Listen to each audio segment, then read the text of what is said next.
à reprendre notre place de premier producteur au monde du cacao, du café, du caoutchouc, etc. Qu'est-ce que nous pouvons faire? Est-ce que les uns et les autres ont peut-être des idées, etc., etc. Que faire pour que l'université des universités congolaises entre dans le top 1000 du monde? Nous avons des sujets à discuter. Or, bien souvent, malheureusement, vous, nos partenaires, vous nous amenez à des discussions à caractère politicien. Je souhaiterais que ça change. Vous êtes des acteurs. Vous êtes des acteurs. Oui, mais on a quand même des choses importantes. C'est vous qui créez l'actualité. Vous, les acteurs. Et on ne peut que relayer l'actualité créée par vous. C'est vous qui la créez. Et aussi, il y a des gens qui sont au pouvoir, qui sont censés réfléchir et présenter la matière à la population. C'est comme ça que la presse relaie. Donc, tout part de vous. C'est ma question, c'est votre réponse. Les journalistes ne sont pas des leaders d'opinion, ce sont des faiseurs d'opinion. Les leaders d'opinion, c'est vous, les politiques, c'est vous, les chefs des partis politiques, c'est les leaders des structures de la société civile. Les journalistes, ce sont des faiseurs d'opinion. Ce ne sont pas les leaders d'opinion. Il y a une nuance là-dessus. Monsieur Bavon, vous allez réagir. Ce sera votre dernière prise de parole.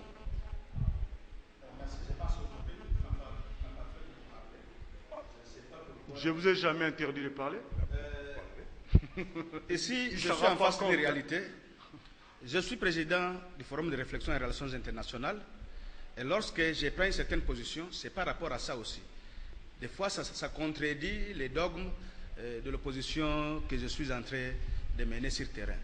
Et vous savez, le grand frère Yamba Yamba est parmi les acteurs qui m'ont inspiré. Il constitue pour moi les grandes références dans ma carrière politique. Mais aujourd'hui, j'ai grandi, je suis à mesure de contredire ces idées et aussi avoir raison. Nous sommes en démocratie. Je vais d'abord réagir sur les points de triomphe qu'on est tenté de nous brandir par les amis de la majorité, nos frères de la majorité. Je pense bien que si vous avez le temps d'aller sur les réseaux sociaux, il y a eu un véritable bras de fer entre vos fameux combattants-là, qui passent leur temps à inciter les acteurs politiques, nous inciter, nous caricaturer, inciter les animateurs des institutions, comme si là où ils étaient, ils pouvaient descendre un jour ici, les faire au même titre que nous, qui le faisons ici, qui prenons tous les risques. Ils ont promis le pire à notre chef de l'État, et là, moi, je n'étais pas d'accord. Sur Facebook, sur Twitter et sur d'autres réseaux sociaux. Et je pense que c'est cette lancée-là que nos amis qui étaient restés ici, qui sont derrière Kabila, attendaient que ces jeunes gens-là réagissent pour qu'ils puissent demander à Hollande pourquoi tu as invité notre président pour aller l'exposer devant les ridicules. Heureusement que ces gens-là aujourd'hui sont considérés comme des terroristes en Europe. Dès qu'ils posent leurs actes, on les arrête, ils seront jugés au même titre que les terroristes. Voilà en quoi consiste le triomphe que nos amis de la majorité sont en train de jubiler, parce qu'on a au moins respecté, ce n'est pas dans le mauvais sens, mais c'est Kabila. Au moins, on a respecté notre chef de l'État, parce que même si on est de l'opposition, ça nous ferait mal qu'on aille crier sur notre chef de l'État. Ça, c'est l'honneur de la République. OK? Mais s'agissant de l'après-Kabila, j'ai vu une agitation quand j'ai essayé un peu de lancer des petits mots. Mon grand frère ne m'a pas supporté. Il était dans tous les États. Écoutez, grand frère. Moi, je pense que même dans les pays des vieilles démocraties, quand ils ont commencé à mettre en place leur constitution, c'était par les méthodes de tâtonnement. Ça, vous n'allez pas me contredire. Lorsqu'il y a des incises, on essaie toujours à corriger. Et pire encore, notre institution ne fut pas rédigée par nous-mêmes. Et aujourd'hui, si nous, Congolais, nous sommes en mesure de produire notre propre intention, notre propre constitution, corriger ce qui nous avait été imposé, je ne vois pas cela, je ne considère pas cela comme un tabou. Parce que Kabila n'est pas quand même un monstre. Kabila n'est pas un diable. Kabila a régné, Kabila a un bilan. Si nous sommes de bonne foi, nous dirons qu'il a fait jusque-là peut-être à 54%. Bravo, c'est une satisfaction. Vous n'allez pas me contredire. Mais si il arrivait aujourd'hui que celui qui a posé son verrou sur l'article 220 demandait à ce qu'on puisse lever lui-même son verrou, c'est-à-dire les législateurs, les peuples souverains, disent aujourd'hui non, écoutez, Kabila a fait autant parce que nous étions en guerre, il n'a pas pu travailler convenablement. nous voulons encore accorder un troisième mandat à Kabila. Pour ce, venez nous consulter, nous allons lever notre verrou. Je ne vois pas comment les grands frères Yamba Yamba et moi, Bavominga, nous pouvons nous mettre sur la rue pour dire Niet, Kabila ne va pas se représenter, d'autant plus que ceux qui vont nous élire, ce sont eux qui ont demandé à Kabila de se représenter. C'est pour vous dire que nous devons maintenant arrêter les débats controversés, entrer dans les choses sérieuses. Les choses sérieuses, c'est quoi? Élaborer une feuille de route favorable, positive, qui puisse aider les pays à sortir de l'humiliation telle que nous sommes en train de vivre avec ces vermines de Brazzaville. Ça, non, je ne suis pas méchant. Ce qu'ils font, c'est pire. Hein? C'est pire. Vous êtes en train de vous taire parce que vous êtes aux affaires. Je ne sais pas les relations que vous tissez avec eux, mais moi, je ne supporterai pas ça. Merci. Parce que nous connaissons ce que nous sommes. Même les Zaïre de Mobutu.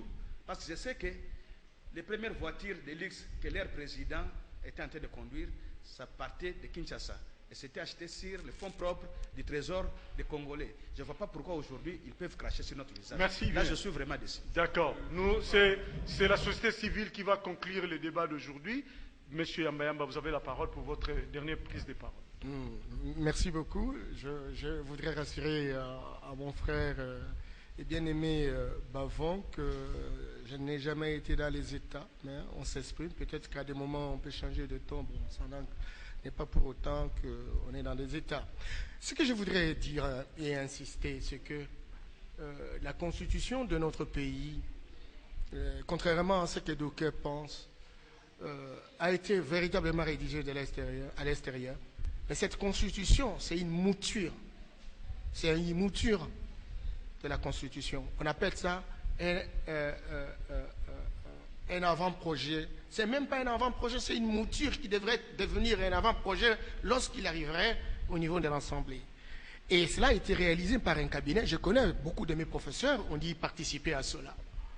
Mais lorsque cette constitution est arrivée, elle a été discutée au Sénat, elle a été discutée à l'Assemblée nationale.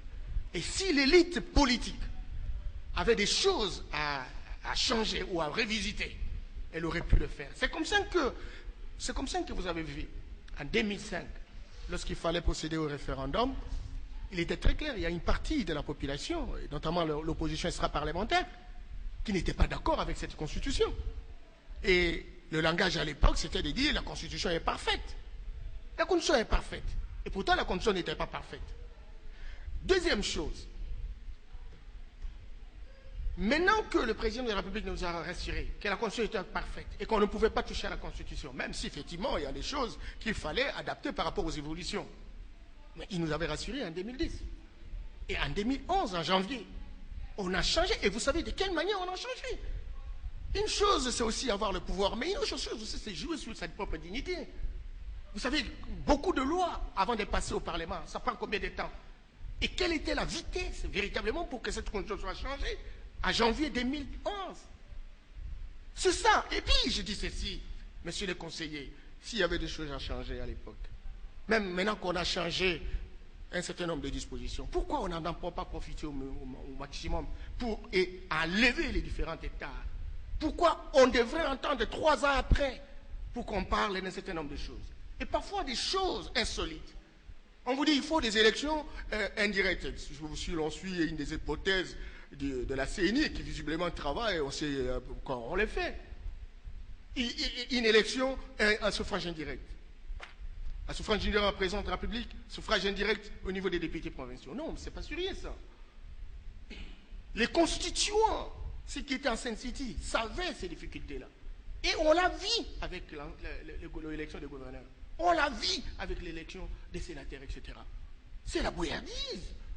Et on veut nous revenir, on veut nous ramener dans ça. C'est celui qui a l'argent, c'est ce qu'on appelle la démocratie bourgeoise. Celui qui a l'argent, ce n'est que lui qui peut véritablement être élu. C'est cela. Et puis, quand vous insistez, respect de la Constitution. Messieurs les conseillers, vous savez que les sénateurs ont débordé. Messieurs les conseillers, vous savez que les gouverneurs ont débordé. Messieurs les conseillers, vous savez que les députés provinciaux continuent aujourd'hui en violation de la Constitution. Vous savez, messieurs les conseillers, que les élections locales, municipales, urbaines n'ont jamais été rendues opérationnelles. C'est une violation de la Constitution. Alors, vous allez me dire simplement violation de la Constitution. Concluez, monsieur lorsque, Mayamba. essentiellement, on veut aller consulter la population. C'est ça. Et puis, vous avez vécu beaucoup dans beaucoup de pays organisés, etc. La Constitution, on ne la change pas chaque jour. Il faut quand même un timing pour véritablement expérimenter les dispositions qui ont été mises en place. Et bien si à tout moment on va dire, écoutez, bon, le président va changer, il aura encore, ne sais pas si, comme on veut qu'il ait encore 7 ans par mandat, donc 14 ans. Après, on va dire, non, non, il faut changer la Constitution parce qu'on va consulter la population. Merci, M. Mbayamba. Sincèrement, vous endosserez la responsabilité devant l'histoire, devant les générations futures. On me dit, non, non, M. Yamba, vous n'êtes pas démocrate parce que la consultation de la population, ça fait partie des règles. Oui, ça fait partie des règles. Ça fait partie des règles. Mais il faut savoir identifier l'âge culturel d'un peuple. Vous êtes des leaders, vous êtes capables de façonner les opinions et vous savez quels sont les actes qui peuvent véritablement stabiliser la République. Voilà. Et si vous voulez aller dans cette direction-là, parce que vous avez tous les atouts, vous avez les droits de la force, vous avez tout ce que vous avez pour faire que ce soit, en voulant trop monter, le choc deviendra train durant tomber un jour. Voilà, c'est avec ces propos de M. Mbayamba que nous allons clôturer parce que la régie nous fait signe que nous avons même débordé légèrement par rapport à notre temps. J'aimerais quand même demander à M. Minga de retirer son terme de vermine à l'égard de nos frères de Brazzaville. Nous devons plutôt entretenir de bonnes relations. Par respect, je retire, parce que c'était destiné à certains officiers, mais merci, c'est l'essentiel. Merci bien, M. Minga, d'avoir été souple. Voilà, c'est sur cette note que nous allons terminer ces magazines, mesdames et messieurs. Merci de nous avoir suivis. Nous attendons vos commentaires et réactions sur notre page Facebook Outward Magazine. Nous attendons vos réactions et critiques par rapport à ces magazines que vous allez suivre ce soir. Ainsi, je dis merci à ceux qui sont venus et merci à vous. À la prochaine et bonne soirée chez vous. Voilà.